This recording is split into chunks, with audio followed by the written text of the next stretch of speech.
네, 계속 보겠습니다. 네, 13조 볼게요. 법률의 13조 보시면은 과시성장이 중소기업인 수출자나 생산자 등을 이제 도와주겠다라는 건데요. 중소기업의 원산 증명 지원, 최근에 여기 한 문제가 나왔었어요. 오답은 뭐였냐면요. 과시성장이 중소기업에게 뭔가를 대행해주고 비용을 지원한대요. 돈 준대요. 이런 건 아니에요. 그렇죠? 아니고 그게 뭐냐? 원사의 결정 기준에 관한 뭐예요? 원사의 결정 기준에 관한 상담 및 교육. 또 원사의 증명 절차에 관한 뭐예요? 읽어보세요. 상담 및 교육. 대통령령으로 위임된 거 보시면 인증 취득에 관한 상담 및 교육, 뭐뭐에 관한 상담 및 교육, 상담 및 교육 하고 기타예요. 아닌 게 딱 하나가 있는데 이번에 보시면 시행령 8조의 1항 2호 전산처리 시스템의 개발 및 보급이에요. 그러니까요, 여러분은요 이렇게 두 세트만 아시면 돼요. 상담 및 교육과 개발 및 보급입니다. 이 오답으로 나왔던 것처럼 대행 및 비용 지원 이런 건 안 되는 거예요. 14조 원산지 증빙 서류의 수정 통보다 그랬는데 이거 뭐 아주 복잡하네요. 여긴 사실 봐야 될 것들이 많이 있는데요. 첫 줄에 수출자 또는 생산자 이 둘이요. 수출자 또는 생산자가 원산지에 관한 내용에 오류가 있음을 알게 되었대요. 원산지 증빙 서류를 작성하거나 이제 제출을 한 다음에 그 다음에 원산지가 잘못됐다는 걸 알게 되었대요. 그럼 수출자 생산자가 어떻게 해야 되는가? 거기 1항의 네 번째 줄의 끝에 보시면 기획적 불형으로 정하는 기간 이내에 그 다음 줄 통보해야 돼요. 내 원산지 증명서가 내가 원산지 증빙할 때 주장했던 것과는 달리 내용에 잘못이 있습니다. 오류가 있습니다. 라고 통보를 해야 되는데 여기 보면 각각 통보라고 했어요. 누구누구에게 통보한다고 그랬나요? 세관장과 최악상대국의 수입자에게 통보한대요. 우리나라 세관장에게도 통보를 해야 되고 최악상대국의 수입자에게 통보해야 되고 그러니까 양쪽에 다 알리는 거예요. 우리나라에는 이 관세 당국이 알리고 저쪽에도 내가 보낸 원산증명서 틀렸어 라고 얘기해 줘야 된다는 거예요. 그럼 지금 누가 같이 알아야 되냐면요. 저쪽 수입국, 저 상대국의 그쪽의 정부도 알아야 돼요. 그거는 우리나라 세관장이 알려줍니다. 그래서 보시면 세관장은 최악상대국의 관세당국에 통보하도록 되어 있어요. 결과적으로는 내가 오류를 알게 되면 여러 사람이 알게 되네요. 일단 누가 알아요? 우리나라에선 세관장이 알고 그리고 나는 저쪽 수입자에게 그리고 세관장은 저쪽 관세 당국에게 알려주니까 양쪽의 이 거래자와 양쪽의 당국이 다 알게 되는 거예요. 근데요, 동그라미 1번과 동그라미 2번이 있는데 1항, 2항. 1항은 수출할 때 얘기해요. 1항에서 2항으로 연결되는 게 아니라 완전히 다른 상황입니다. 1항은 우리가 수출할 때 얘기해요. 근데 2항은 수입할 때 얘기입니다. 그래서 시작하는 말이 뭐예요? 오히려 수입자는 가만히 있는데 연락이 온 거예요. 원산증명서 틀렸다고. 수입자는 최악상대국 물품에 대한 원산증명서를 작성한 자나 또는 수리한 세관장으로부터 수입신고 수리한 세관장으로부터 뭔가 틀렸다고 연락이 온 거예요. 오류가 있음을 통보받았다고 그랬잖아요. 그러면 살펴봐야 돼요. 그 오류로 인해서 만약에 과부족이 있다면 그때는 정정이나 보정이나 수정신고나 경정청구나 이런 것들을 해야 된다는 거예요. 보세요. 오류가 있다라는 것을 알게 되었을 때, 우리가 알게 됐을 때, 1항에서 우리가 알게 됐을 때 우리가 해야 되는 건 뭐예요? 통보입니다. 통보. 이 통보 동그라미, 이게 중요한 말이에요. 오류가 있다는 걸 알게 되면 해야 되는 건 통보예요. 근데 오류가 있다라는 걸 통보받았으면 그때는 뭐 해야 돼요? 그때는 이게 답이에요. 정정, 보정, 수정, 경정이에요. 정보, 수경. 요 네 개예요. 네 개. 그래서 이 뒷부분이 바뀔 수가 있습니다. 그리고 시행 규칙으로 가보세요. 시행 규칙에 보시면요. 그럼 그 기간이 어떻게 되느냐? 기간은 출자 또는 생산자가 오류가 있음을 알게 됐을 때는 오류가 있음을 안 날부터 30일 이내에 바로 통보하도록 되어 있어요. 그러니까 통보해야 되는 기간은 30일입니다.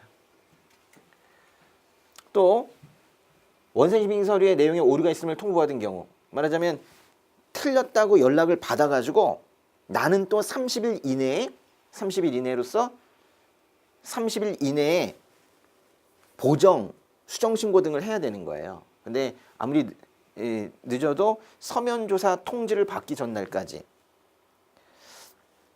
뭔가 이제 조사한다라는 통지를 받기 전까지 그렇게 해야 된다는 거예요. 좀 약간 복잡했는데 그거를 이제 그림 하나로 이렇게 정리를 하도록 하겠습니다. 네, 한번 천천히 한번 그려보세요. 네. 보시면요, 한 그림에다 다 보는 건데 지금 위에 있는 수출자 생산자는 오히려 스스로 원산지에 오류가 있다는 것을 알게 된 거예요. 수입자의 경우에는 그것을 작성한 자와 세관장으로부터 오류가 있음을 통보받은 것이고, 보시면요, 결국 이게 우리나라입니다. 우리나라의 한반도라고 하죠. 우리나라에 술자 생산자가 30일 이내에 통보해야 돼요. 이게 30일은 정확하게는 오류가 있음을 안 날부터 30일인데 오류가 있음을 알게 됐으면 안 날부터 30일 이내에 각각 통보해야 돼요. 누구랑 누구에게? 세관장과 최악상대국 수입자에게 알려줘야 돼요. 제가 좀 여기다 그리긴 했지만 사실 세관장은 우리나라 세관장 얘기하는 겁니다. 그럼 그 세관장은 누구에게 또 알려줘요? 최악상대국, 관세당국에 알려줘서 결국 최악상대국의 당국과 수입자가 모두 알게 되는 거죠. 중요한 것은 수출자 생산자가 세관장, 최악상대국 수입자에게 각각 통보해야 된다는 건 모두 알려줘야 된다는 거예요. 이거는 AND지 또는으로 연결이 된 게 아닙니다. 그런데요, 보세요. 수입자가 원산지에 오류가 있음을 통보받을 때에는 작성한 자로부터도 통보받고 세관장으로부터도 통보받아야 되는 건 아니에요. 작성한 자는 아마도 저쪽 수출국에 있겠죠? 작성한 자나 또는 그 외부로부터 연락을 받았거나 스스로 발견한 이 세관장으로부터 오류가 있음을 통보받게 되면 수입자가 그 다음에 행동을 하게 되는 겁니다. 그래서 요거 두 사람은 또는이에요. 또는. 작성한 자나 세관장으로부터 알게 되는 거야. 둘로부터 다 통보를 받아야 알게 되는 게 아니라 한쪽에서만 통보받아도 알게 되는 거니까요. 그럴 때 이제 수입자는 이제 알게 됐으니까 항상 이제 알게 되면 그때부터 이제 하는 거예요. 보세요. 이 위에는 내가 알게 됐으니까 바로 30일 내 뭐 하잖아요. 근데 이때는 통보를 받아서 알게 됐으니까 30일 내 뭐 해요? 정정, 보정, 수정신고, 경정청구를 해야 된다. 누구에게? 세관장에게. 그 얘기예요.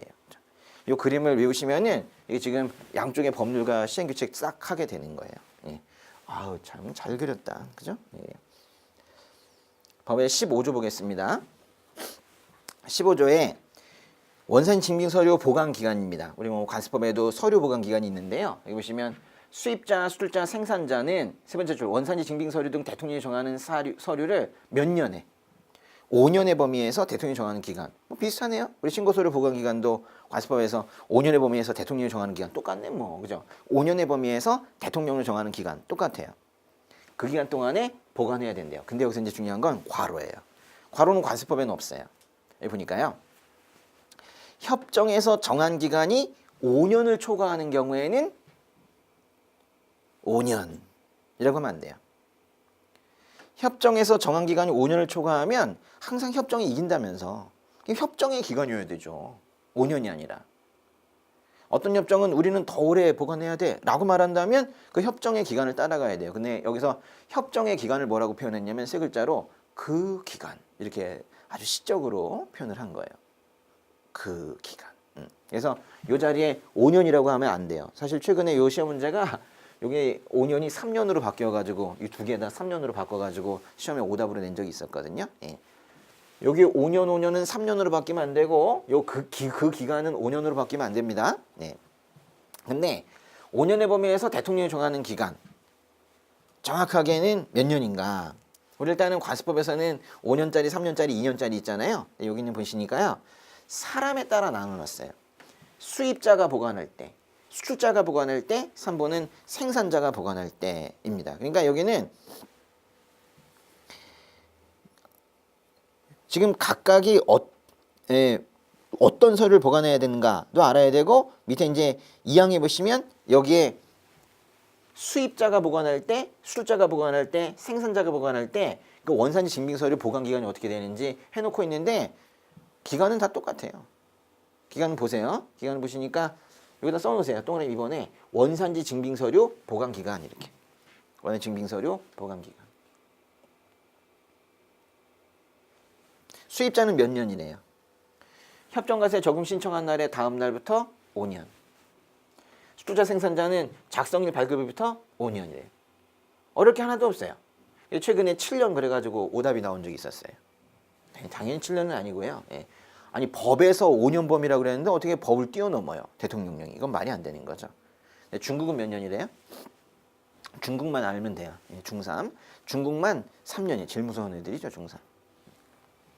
전 곁에 안 갑니다.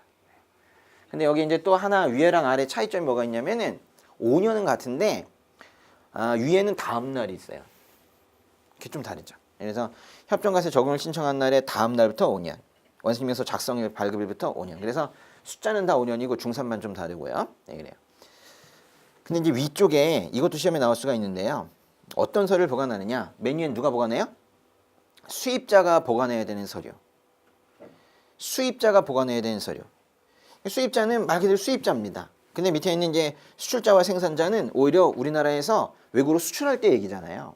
그러니까 수입자와 수출자 생산자는 사실 입장이 많이 다른 거예요. 수입자가 보관해야 되는 서류는 지금 수입 행위를 하면서 보관을 해야 되는 것이고 수출자 생산자는 모두 수출할 때 얘기인 것이죠. 그렇죠?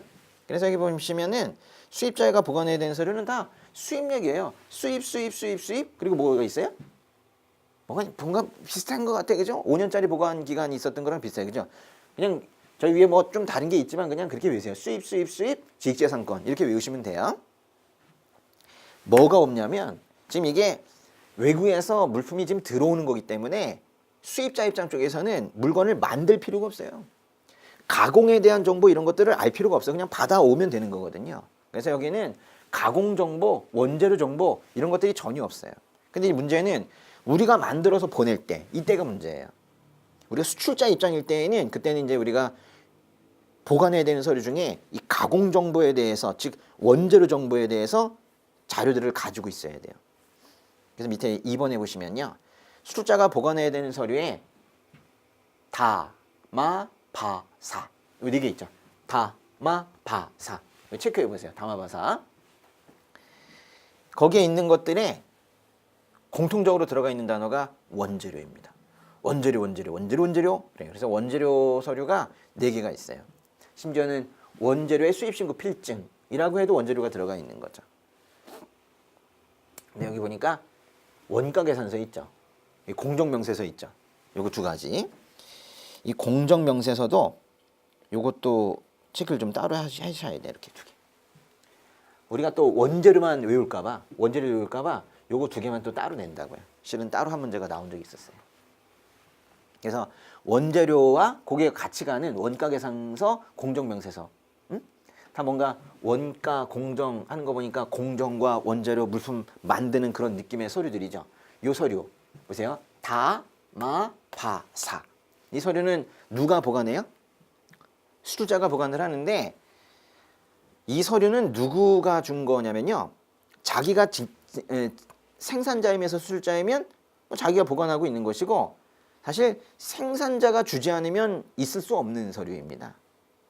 그래서 밑에 보니까요. 3에 다 보니까 이에 다목 및 마목부터 3목까지 다, 마, 바, 사. 이 다에 요 다목 및 마, 바, 사에 들어가 있는 단어는 뭐예요? 원재료인 거죠. 그래서요.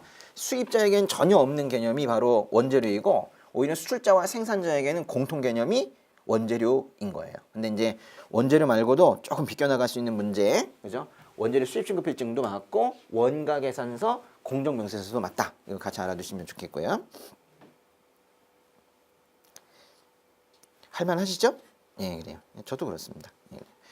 법의 16조에 보시면은 원산지 증빙서류 제출이라고 했는데 제출, 이건 누가 누구한테 제출하느냐. 관성장 또는 세관장은 원산지 확인 협정관세 적용 등에 관한 심사 동그라미 심사를 위해서 필요하다고 인정이 되면 이 밑에 있는 1, 2, 3번에 있는 사람들에게 서류의 제출을 요구할 수 있대요. 그러니까 결국 1, 2, 3번에 있는 사람이 관성장 세관장에게 뭔가 서류를 제출을 해야 되네요. 서류 제출 대상자들이 바로 1, 2, 3입니다. 1, 2, 3 누구누군가요? 1번에 보니까 수입자, 2번에 수출자 생산자. 우리 늘 세 사람 계속 나오네, 그쵸? 예? 수생 수입자 나오잖아요. 근데 여기 특이한 게 뭐냐면 우리나라 관성장 세관장이 자료 가져와 라고 말하는 걸 누구한테까지 말하냐면요, 괄호 안에 최악 상대국에 거주하는 수출자 및 생산자를 제외한다 하면 틀리는 거예요. 오히려 포함한다가 우리 FTA 예법 이걸 안 본 사람들에겐 더 상식적이지 않겠어요? 아니 어디 우리나라 세관장이 저 인도, 응? 그 인도 당사자, 응? 좀 이상하잖아요. 그 사람에게 얘기는. 근데 포함이란 말이에요. 아주 중요합니다. 그래서 최악 상대국에 거주하는 수출자 생산자도 포함한다는 거. 저게 매우 중요하고 3번은 그 밖에 기획지원 구령으로 정하는 자인데 이것도 확실하게 알아야 돼요. 일단 여기 위에 명확한 사람들은 수생 그리고 수입자가 들어간 건데 기획지원 구령으로 정하는 자 보니까 가보세요. 시행규칙에 1항의 1호 재료를 공급하거나 생산한 자 그랬어요. 그러니까 재료 생산자예요. 재료 생산자. 해당 물품의 생산에 사용된 재료를 공급하거나 생산한 자. 그러니까 물품 생산자가 아니라 재료 생산자도 된다고요. 사실 뭐 그냥 생산자 그러면 돼요. 이게 앞에 법률에 생산자 그랬지만 그거는 그래서 은근히 제품 생산자를 지금 얘기하고 있는 것이고 재료 생산자도 된다는 거예요. 그리고 2호에는 이제 수생, 생산자, 수입자 이런 사람들 빼고도 관사도 여기 들어간다는 거예요. 통관대행이니까. 창고업자도 들어간다는 거예요. 보관이니까. 운송사도 들어간다는 거예요. 운송이니까. 그래서 거래, 유통, 운송, 보관 및 통관을 대행하거나 취급한 자는 제외한다. 또 그럼 틀리는 거예요. 그러니까 여기는 들어가는데 다 제외한다고 할 거예요. 최악 상대국 쪽 제외한다고 하면 틀리고 관사 제외한다고 하면 틀리는 거예요. 다 포함이 되는 겁니다. 근데요. 보시면은 법률과 시행규칙에 최악 상대국이란 말이 다 들어가 있죠. 맞습니까? 이것도 포함이죠. 문제는 사실 이들이에요. 우리나라 사람들에게 뭐 가져와라. 야 관사 가져와. 수출자 가져와. 수입자 가져와. 이건 뭐 한단 말이에요. 이제 다들 또 뭐 세관장 눈치 보면서 다 서류 가져가겠죠. 근데 이 필리핀 가져와. 그럼 이제 일단은 영어도 뭐 잘 안 될 텐데, 응? 가져와. 그러면 이상하게 쳐다보겠죠. 이제 문제는 그래 이들에게 요구하는 거예요. 최악 상대국에 거주하는 사람들, 최악 상대국에 거주하는 수출자 생산자뿐만이 아니라 이 재료 생산자들, 이들이 문제인 거예요.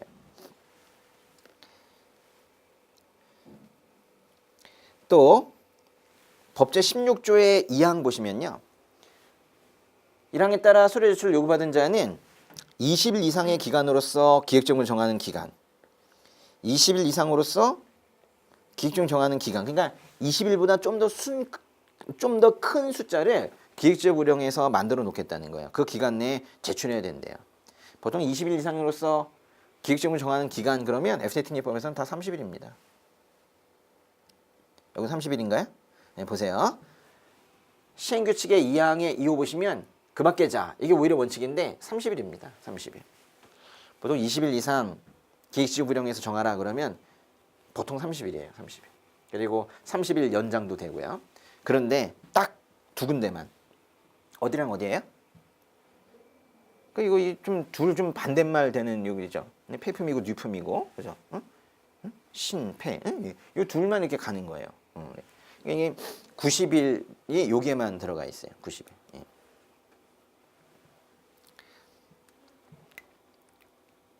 나머지는 그러니까 원칙은 30일이에요. 근데 여기 폐품과 뉴품 여기에만 90일이 들어가 있다는 거 알아두시면 되겠고. 밑에 5항 보세요. 시행규칙 5항 보시면은 보완기간인데요. 보완기간. 서류 보완기간. 자료가 좀 부족하다 할 때 관성장 세관장이 보완을 요구할 수 있다. 예. 그 보완 기간을 정해줍니다. 그래서 보완 기간이 좀 독특하게 생겼죠. 며칠이에요? 5일 이상 30일 이내. 이거는 보완 동그라미, 보완에 붙어 있는 말이에요. 뭐 최근에 나온 적이 없지만은 저 정도는 봐두셔야 됩니다. 그런데요, 아직 넘어가지 마시고 제가 좀 여기다 뭐라고 써놨냐면 이 서류 제출을 해야 되는 이 대상자들은 그들이 곧 결국 나중에 원산지 조사를 받는 사람들이거든요. 그래서 이런 사람들을 서면조사, 현지조사 대상이라고 할 수 있습니다. 실은 뭐 이건 관세법에도 있는 내용이에요. 예.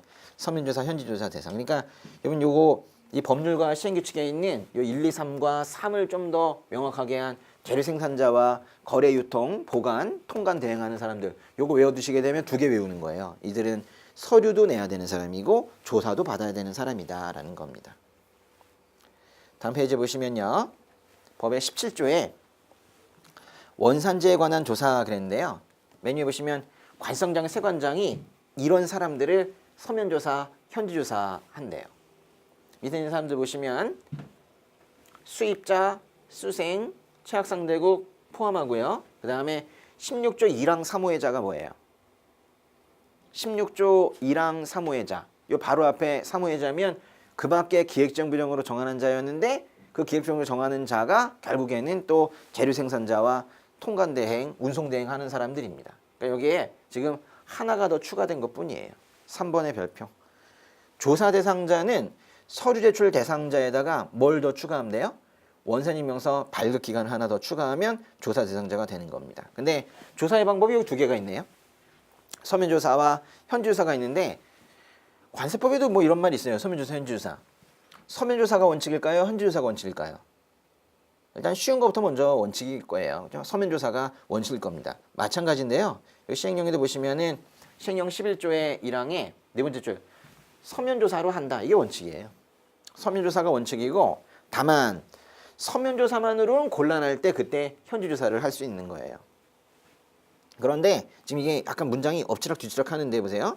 서면조사가 원칙이다. 그것만으로 곤란하면 현지조사한다. 그런데 이 항에 보시면 그럼에도 불구하고 서면조사 원칙에도 불구하고 조사 대상자의 특성상 얘는 찾아가 봐야 된다.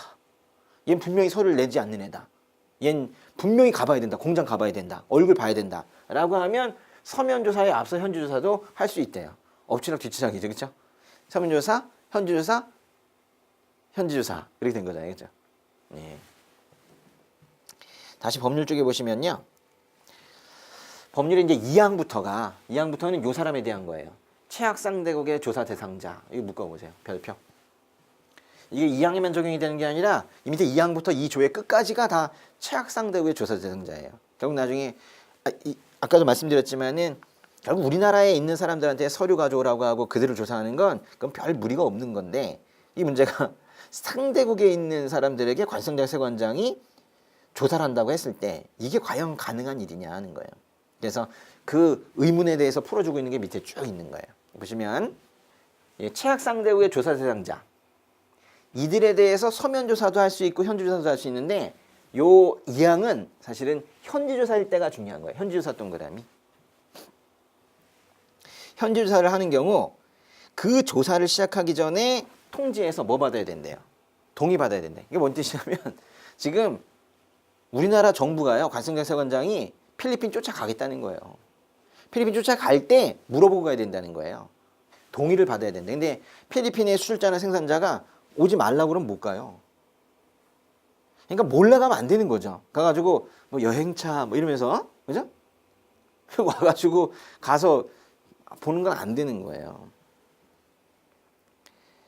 사망에 보시면 계속 이제 이어지는 겁니다. 그래서 이 항에 따른 통지를 받은 최악 상대국의 조사 신청, 조사 대상자, 그 필리핀 사람 있죠? 응?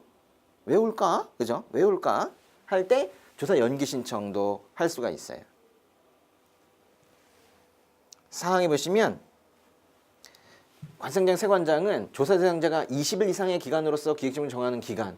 요 모양새로 나오면 보통 며칠이라고요? 써놓으시죠. 뭐 30일. 분명히 30일일 거예요. 예. 30일 이내에 동의 여부를 통지하지 아니하거나 일단 여기까지 끊어보세요.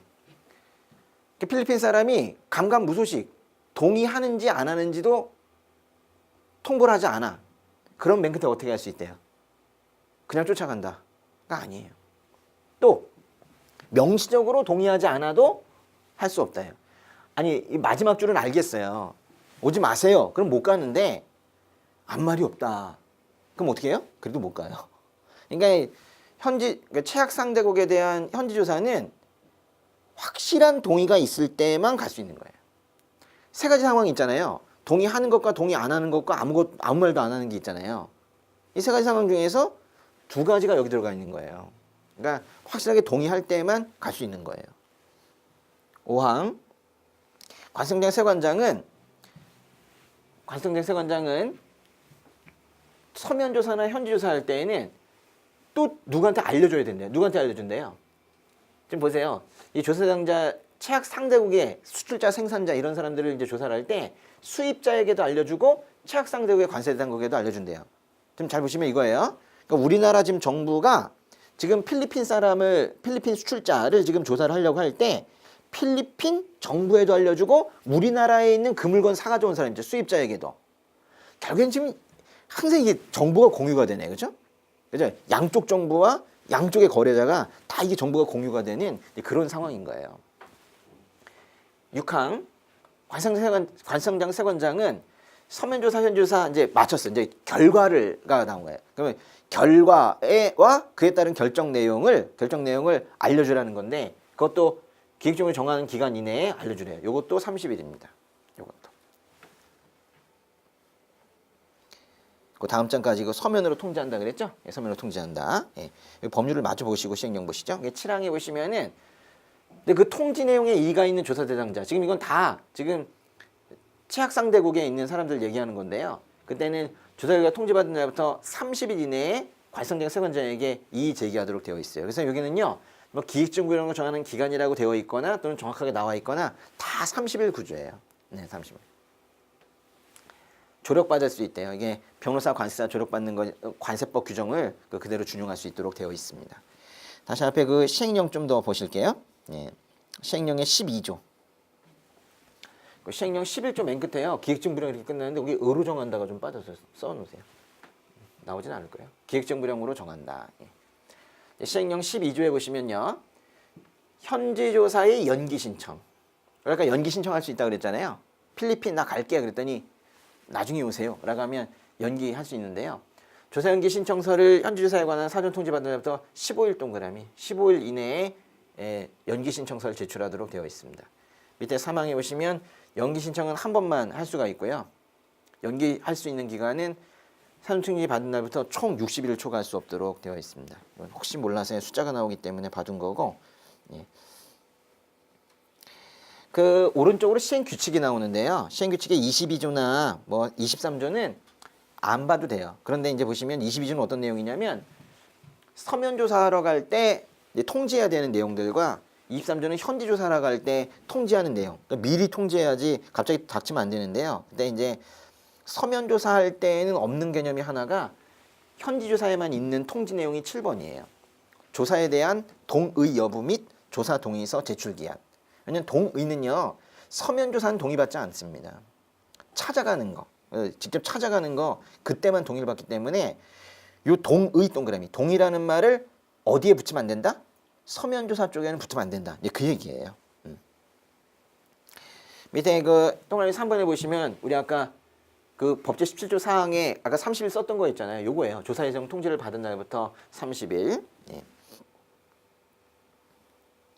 와, 이제부터 이제 아주 중요한 게 나오는데요. 24조, 시행규칙 24조는요.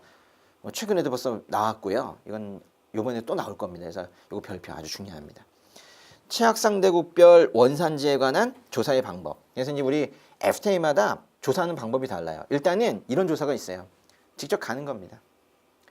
서면 조사든 현지 조사든 직접 조사가 있어요. 직접 조사 하는 게 있고 또 하나는 상대국에다가 직접 가긴 뭐하니까 우리나라 정부가 상대국 정부에다가 요청하는 거예요. 좀 대신 가서 조사 좀 해주세요.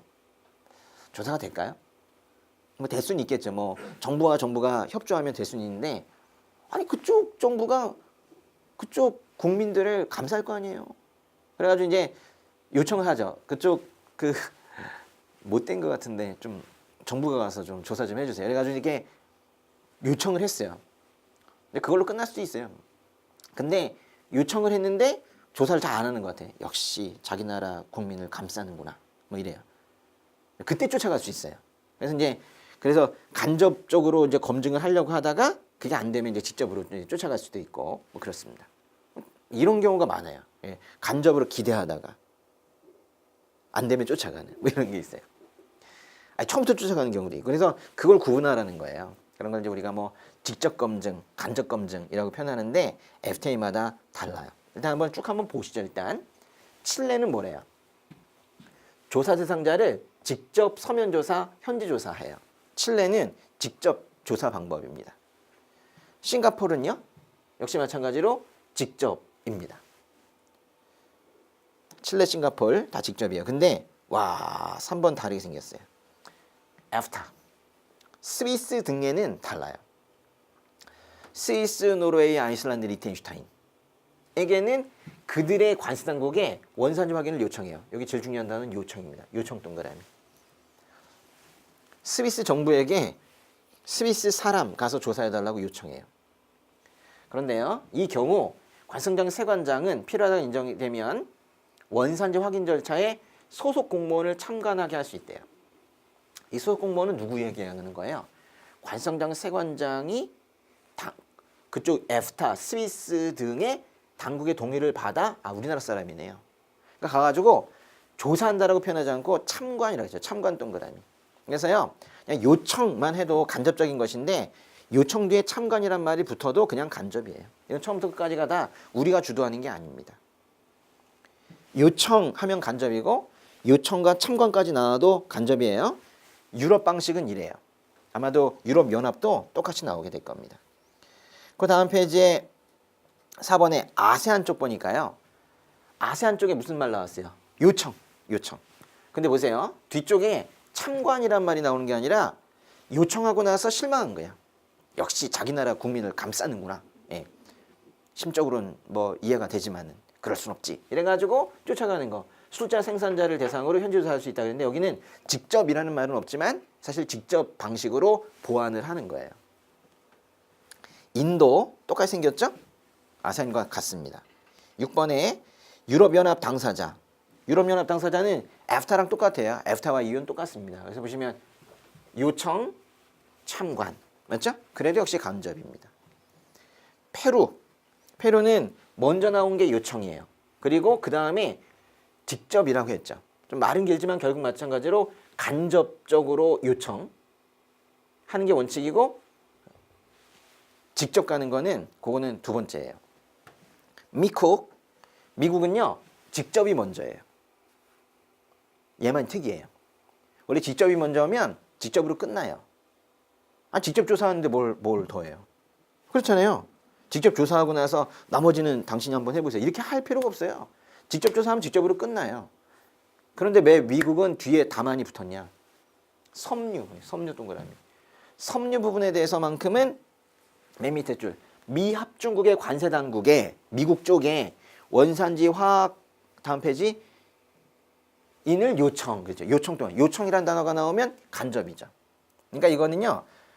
뭐 원칙이 깨지는 것이 아니고 섬유만 그렇게 한다는 거예요. 섬유만 그러니까 원칙은 직접인데 섬유만 간접으로 하겠다. 이런 얘기예요.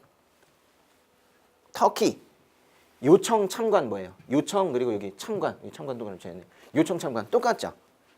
누구랑 같아요? 지금 유럽과 애프타랑 터예요. 아까 비슷하게 나간다 그랬잖아요. 전 거짓말 안 해요. 네, 터예요. 그죠? 그다음에 콜롬비아는 요청 간접으로 가느냐 직접으로 보완하죠. 호주 요청 간접으로 가나 직접으로 보완하죠. 캐나다 특이해요. 캐나다가 보니까 직접이야. 직접이면 원래 직접으로 끝나는 거예요. 미국만 좀 이상해. 미국만 섬유가 좀 간접으로 가는 거지. 직접이면 직접으로 끝나면 뉴질랜드 직접 끝났죠? 그렇게 되는 거예요. 그러니까 문제는 간접일 때가 문제예요. 요청하고 나서 기다리고 있다가 안 될 때 쫓아가는 거죠. 그러니까 간직. 응? 간직은 있지만 직간은 없어요. 직간을 굳이 만든다면 미직간이죠. 미국만 동영상 중간에 보시면 진짜 웃긴 지금 상황이 되는 건데 다 보셔야 돼요. 미직간이 있는 거죠. 응? 미직간이 하나 있는 거죠. 미직간. 나머지는 다 간직하는 거예요. 그다음에 베트남은 요청, 간직 된 거예요. 간직.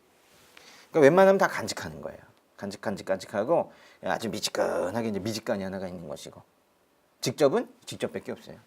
근데 직접이 누구 있었는지 체크해 보시면요. 그 32쪽에 제가 표를 만들어 놨는데 실수를 하나 있어요. 한 나라를 빼놨어. 밑에 보시면 15개가 되는데 14번밖에 없잖아요. 13번이 뉴질랜드거든요. 근데 여기다 써놓으시면 똑같아요. 캐나다랑 똑같아. 뉴질랜드에서 수입된 물품 직접 검증이에요. 뉴질랜드 직접이고 베트남 14번으로 중국 15번으로 바꿔주세요. 그래서 직접이 4개입니다. 4개. 직접이 4개. 어디에요? 맨 여기 색깔 칠해놓으세요. 맨 위에 1번, 2번 있죠? 직접입니다. 칠레, 싱가폴 직접이고 밑으로 쭉 내려가시면 12번, 13번 캐나다와 뉴질랜드 직접입니다. 그래서 직접인 거 4개입니다. 근데 사실은 하나 더 있죠. 미즈간. 그래서 사실은 미국도 여기에 들어갈 수 있는 거예요. 근데 예외적으로 섬유만 간접인 거죠. 그러니까 이거는 다른 개념과 좀 다른 거예요. 이거는 총체적으로 어떤 검증 방식을 요구했다가 실망해서 하는 것이 아니라 섬유는 따로 간다. 뭐 이런 뜻인 거예요. 일단 요거 4개, 직접 방식 4개를 따로 외우시고 거기다가 미직간을 이렇게 추가하시는 식으로 하시면 되겠고 간접 방식 3개 있습니다. 간접 방식. 간접에서 그냥 간접으로 끝나는 것들이 있어요. 그러니까 직접으로 보완을 안 해. 터의 이유. 터예요. 이게 그러니까 아이들을 많이 본 사람들은 이런 거 외우기가 쉬워요. 예, 저예요. 이게 저예요. 응? 고등학생들 꼼꼼하게 저예요. 이게 말고 터예요. 이게 이제 터예요가 있어야 돼요. 터예요. 예. 그래서요 이제 외우겠습니다. 예. 그 다음 페이지나 여기 써놓으세요. 예. 좀 부끄럽네요. 예. 직접 방식이 있어요. 직접 방식은 4개가 있습니다. 4개. 누가 있냐면 뉴질랜드, 캐나다, 칠레, 싱가포르 있어요. 예, 그래서 누가 까칠했을까? 그렇죠? 뉴캐칠싱이에요. 그렇죠? 누가 까칠했을까? 예. 누가 까칠했은가? 예. 누가 캐칠했은가? 예. 뉴캐칠싱이에요. 뉴캐칠싱. 요게 그러니까 여기에는 이제 시험 문제는 어떻게 나오냐면 이 직접 방식이니까 간접이 절대 안 돼요. 그러니까 무슨 말 들어가면 안 돼요? 요청이라는 말 들어가면 안 되고 참관이라는 말이 들어가면 안 돼. 이게 오히려 여기에 들어가면 안 되는 걸 외우셔야 돼요. 시험은 딱 그렇게 나옵니다. 간접은요. 터예요. 그죠? 터예요. 그래서 이제 터예요는 무슨 말이 들어가면 안 돼요? 이건 간접으로만 끝나니까 직접이란 말이 절대 들어가면 안 돼. 직접이 오히려 여기지만은 시험 문제는 어떻게 나오는지를 알아야 돼요. 근데 사실은 직접이 하나 더 있죠. 미지간, 그죠? 미지근한 게 하나가 사실 더 있어요. 그러니까 사실 요거는 뉴캐칠싱, 응? 누가 까칠하싱가, 그죠? 뉴캐칠싱, 뉴까칠싱 여기에다가 이 미지간이 하나 더 사실 추가되어서 여기다 외우셔도 돼요. 나머지는 다 뭐예요? 다 간직하는 거예요. 너무 쉽죠? 외워야 돼요. 뉴캐칠싱, 터의 이유, 간직. 34쪽에요. 그 시행규칙에 좀 더 보셔야 되는 것이 서면조사, 현지조사 결과 통지기간. 웬만하면 다 30일입니다. 서면조사, 현지조사 완료한 날부터 30일인데 요게 요 아시아 쪽 있죠. 여기가 조금 길어요. 이제 그것도 뭐냐면 현지조사 쪽. 아니 현지에 갔다 왔어요. 여러분 만약에 이제 베트남에 갔다 왔다. 베트남에 갔다 왔어. 그래가지고 갔다 오자마자 30일 내만 모든 거 결정해가지고 결과 통지해주고 이게 이제 복잡해요. 갔다 왔어. 그러면 6개월이 주어져요. 이게 상당히 길죠? 예. 현지 방문일부터 6개월까지. 근데 여기는 4개입니다. 아세안, 인도, 베트남, 중국. 이거 하나하나 다 뭐 외워도 괜찮은데 아임 빼주기 외워도 되는데 아시아 쪽 생각하시면 돼요. 아시아 쪽은 갔다 와가지고 이 결과 정리하고 보고서 만들고 해서 하는 기간이 6개월이 걸려요. 그래서 차이가 엄청 크죠. 30일이고 6개월이고. 그러니까 이해가 안 될 수 있는 거예요. 근데 이해가 돼야 돼요. 왜냐면 이거는 현지조사고 아시아 갔다 왔잖아요. 뭐가 정리가 되겠어요. 그죠? 그래가지고 시간이 오래 걸린다. 이렇게 생각하시면 돼요. 또 이제 밑에 법률의 18조 보세요. 법률의 18조 보시면 최악상대국의 요청에 따른 원산지 조사 그랬어요. 아까 원산지 조사 했지 않습니까? 원산지 조사를 어디서 했었어요? 앞으로 한번 쭉 가보세요. 17조에서 했잖아요. 17조에서. 17조에서 원산지 조사 보시면요. 관성장 또는 세관장은 수출입물품의 원산지 또는 협정과세 적용 신청 적용의 적정 여부 등에 대한 확인이 필요하다 인정하는 경우, 왜? 필요하다 인정하는 경우 누가 인정하는 거예요? 이들이 인정하는 거예요. 그러니까 관성장세관장이 알아서 조사한다는 뜻이에요. 그러니까 스스로 조사하는 방식이 17조인 것인데 18조로 가시면은 가만히 있었는데 갑자기 연락이 온 거예요. 법의 18조로 가시면 최악상대국의 관세당국으로부터 원산증빙서류의 진위 여부와 그 정확성 등에 대해서 확인을 요청받았대요. 그러니까 아마도 이제 우리가 물건을 보낸 거예요. 원산증명서도 보냈는데 저쪽에서 그 진짜냐라고 연락이 온 거예요. 그래서 우리가 보낸 원산증명서에 대해서 저쪽 상대국이 수입국일 텐데 그쪽이 의심을 하니까 우리 쪽에서 뭘 해야 돼요? 조사해야 되죠. 지금 이 비슷한 분위기가 관세법에도 있어요. 그죠? 관세법에서 말도 똑같잖아. 진위 여부 정확성, 그죠? 우리가 오히려 진위 여부 정확성에 대해서 확인을 요청하는 경우도 있고 요청을 받는 경우도 있는데 지금 그 얘기를 하고 있는 거예요. 그럴 때는 이제 조사를 하는 겁니다. 바로 이 밑에 있는 사람들 똑같죠? 수출자, 생산자, 발급기관, 그 1호, 1항, 3호의 자, 그죠? 근데 여기 수입자는 왜 없어요? 수입자는 지금 이게 우리 쪽으로 연락 지금 받은 건데요. 지금 우리가 최악상대 관세부터 하고 우리가 보낸 거잖아요. 수출자니까 지금 수출한 경우니까 수입자 개념은 우리한테 없는 거예요. 그래서 빠진 거죠. 뭐. 나머지 내용은 조금 전에 17조 내용과 같다라는 거예요. 네, 보시면 13조에 원산지 조사 요청을 받은 경우에 다음 각 호의 군에 따른 기간 내 조사 결과를 통지해야 된대요. 아, 이게 좀 복잡해요. 이게 이제 최근에도 시험에 나왔는데요. 보니까 엄청 복잡해. 근데 너무 특이한 건 뭐냐면 구분까지밖에 없어요. 우리 FTA가 15개가 있잖아요. 15개가 있는데 9개까지밖에 없어요. 이상하잖아요. 이건 보세요. 이건 그냥 조사가 아니에요. 그냥 조사가 아니라 이건 지금 요 말이 중요해요. 요청을 받아서 하는 조사예요. 요청 동그라미. 앞에 있는 조사랑 구분해야 돼요. 이거는 요청 받아서 하는 조사예요. 우리가 요청을 받을 수 있다면 우리도 요청할 수 있어요. 요청할 수 있는 FTA에서 요청도 받아요. 요청이라는 건 간접 검증을 얘기하는 겁니다.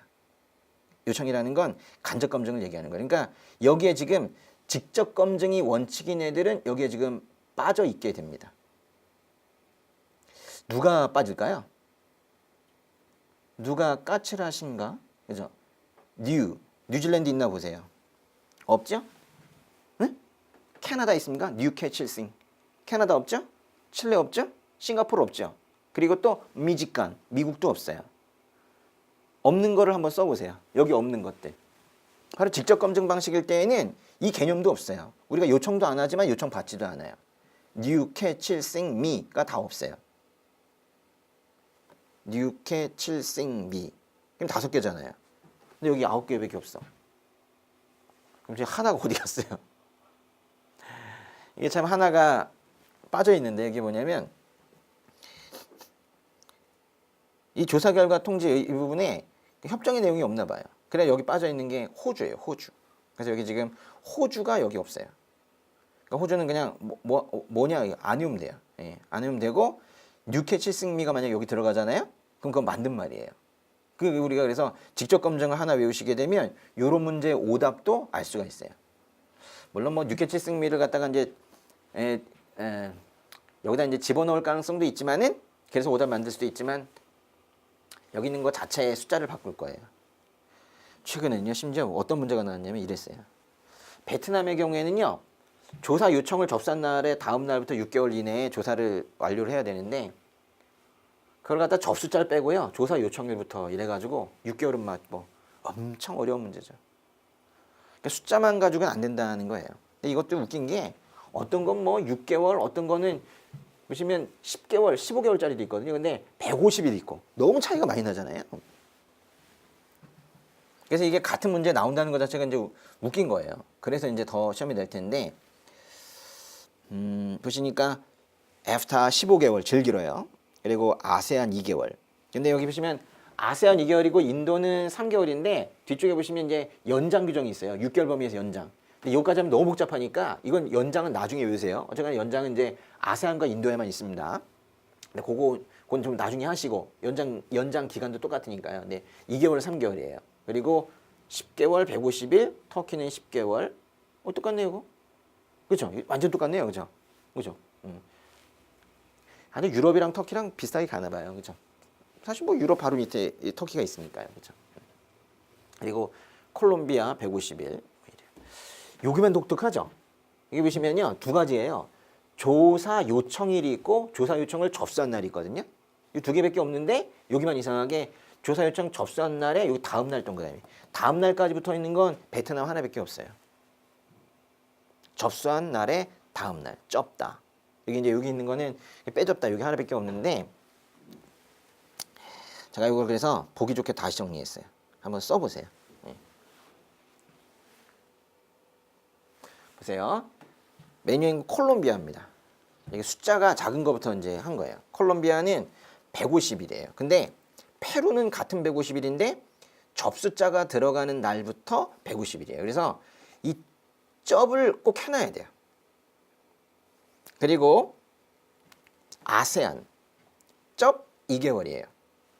인도 쩝 3개월. 근데 요거 두 개는 사실 6개월 연장이 있어요. 6개월까지 연장이 있습니다. 요 두 개는. 그래서 둘둘씩 총 9개인데요. 둘둘둘둘 네 팀과 하나 따로 이렇게 보시면 돼요. 그럼 총 9개가 되죠. 팀으로 외우시면 좋아요. 그 다음에 6개월짜리 둘.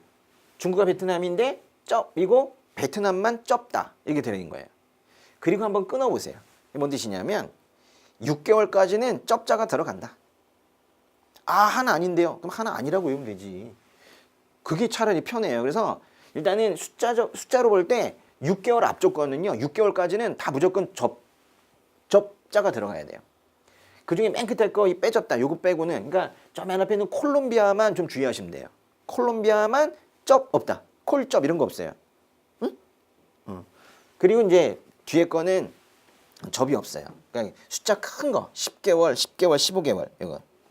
이 세 개가 맨 끝에 큰 거가 요 세 개 같이 다니는 애들 아닌가요? 그죠? 터에유, 그죠? 터에유. 여기만 이제 10개월, 10개월. 근데 에 15개월. 이게 제일 긴 거예요. 이렇게 나눠 놓으면요, 이 느낌으로도 충분히 여러분이 풀 수 있어요. 진짜. 그래요. 그 다음에 제 시행령이에요. 시행령의 14조 보시면은 미국만 좀 따로 가는 거예요. 미국만 좀 복잡해. 예, 미국 보시면 그래서 미국은요. 일단은 요 앞에 있는 것들 먼저 다시 한번 볼게요. 앞에 있는 지금 여기 나와 있는 뭐 150일, 15개월까지 나와 있는 요거는 시행령 13조는 이거예요. 원산조사 요청을 받은 경우에 이 기간 내에 조사 결과를 뭐 해야 된대요? 통지 동그라미. 이게 지금 조사 결과 통지 기간이에요. 그냥 조사한 거 아닙니다. 요청받은 조사예요. 이건 반드시 구분을 해야 돼요. 요청받은 조사 얘기한 거예요. 그래서 직접 검증 대상이 없다고 그랬잖아요. 예. 그런데 미국은 왜 따로 가느냐? 여기 보시면요. 미국의 경우에는 직접이에요, 간접이에요? 원래 직접인데 미직, 간. 근데 섬유 때문에 간접이 있잖아요. 그러니까 여기는 섬유에만 요청이 있는 거예요. 섬유에만. 그래서 이게 섬유 동그라미. 섬유에만 미합 중국에 요청이 있잖아요. 그러니까 미국은 전체로 얘기할 수가 없어요. 그 앞에랑 같이 갈 수가 없는 구조예요. 더군다나 섬유 쪽은요, 아주 복잡한 게 관성장은 쭉 확인을 요청받은 경우 요청받은 날부터 6개월 이내에 확인에 필요한 조사를 완료해야 된다 그랬죠. 6개월 동그라미. 6개월 이내에 해야 되는 게 뭐예요? 그 앞에는요. 앞에 150일 내에 6개월 내에 조사를 완료해가지고 통지하라는 거예요. 근데 미국 쪽은요. 2단계가 있어요. 6개월 이내에 완료하고 조사 완료했으면 12개월 동안 12개월 이내에 통지하래요. 여긴 그래서 미국은 아주 복잡해요. 미국은 완료 단계와 통지 단계가 있어요. 그래서 이거는 앞에 거랑 구조가 달라서 같이 갈 수가 없는 거예요. 그래가지고 시행령 14조가 따로 있는 거예요. 그럼 미국 물품 전체가 아닙니다. 간접 검증이 적용이 되고 있는 섬유에만 적용이 되는 거예요. 요청자가 붙어 있는 거는 확실하게 구분이 되어서 해야 되겠어요. 네. 좀 쉬었다가 하겠습니다.